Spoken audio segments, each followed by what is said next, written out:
There are certain cars parents would like their children to own. Slow, safe, reliable, good fuel economy. This list is the exact opposite. Now the first two are probably cars that you'd want to avoid yourself, but the rest are cars that I know us Vehicle Virgin subscribers would like to know about, and with some convincing, hopefully, you can convince your parents they're a good idea. First up, the 2007 and 2008 Nissan Versa ranks the 9th most deadly car in America.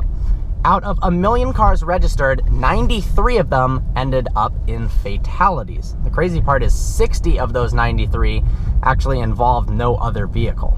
If good gas mileage and the environment are things your parents care about, then the 10th generation Chevrolet Suburban probably isn't your best bet. It has a combined fuel economy rating of 12.5 miles per gallon. That is horrible. So this is a vehicle that will both destroy the environment and put a hole in your wallet at the same time. Now this next group of cars is awesome. Your parents would just probably beg to differ. So get good grades, show you're responsible, and try to convince them why these cars are a good idea for you. First up, the Nissan 350Z. Great car for the money, good handling, unfortunately ranked as the #1 deadliest car in America back in 2008 with 143 deaths per million cars registered. 90 of those didn't involve another vehicle. That's all right though, you should probably still get one, just please drive safe. The Neon SRT4, an awesome car. Stock, it does 0 to 60 in 5.6 seconds, which is already plenty quick. But the great part is, for not that much money, you can make it far from stock. New turbo, intercooler, new computer, exhaust, a whole host of upgrades, even nitrous, can bring the car from the 300, 400 to even 600 wheel horsepower range. Just make sure to have some money left over for spare axles, because chances are they will break. But it's not all that expensive. It is a crazy fun, go fast car. Just tell your parents when the car gets a little louder and makes some whooshing noises that you have an exhaust leak. The S14 240SX is a legendary drift car. The good news is stock, it doesn't come with all that much horsepower, which means you can probably convince your parents that it is a good idea.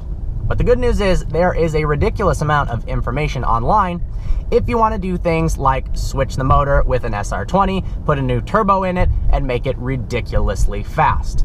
Even if you just want to rip it around, hit some cones, and put some drift stitches on it, it's guaranteed fun. Insurance cost is obviously a large consideration when buying a car. If you're younger, chances are your insurance costs are going to be higher. Now the Subaru WRX is an awesome car. It's fun to drive, easy to mod, it's great off-road. Unfortunately, it loses insurance companies more money per year than any other vehicle.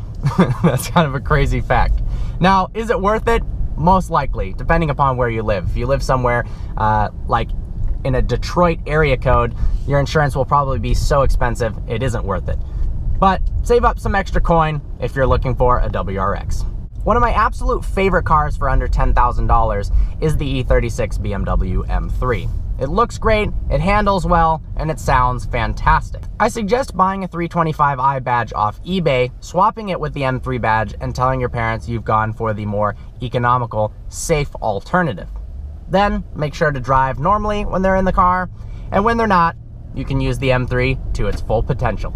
Well, there you have it. The first couple were cars you probably shouldn't own. The second few are cars you definitely should own. It just might take some convincing because your parents likely won't like them. I hope you enjoyed this video. Like always, please browse our channel and subscribe. I look forward to seeing you next video.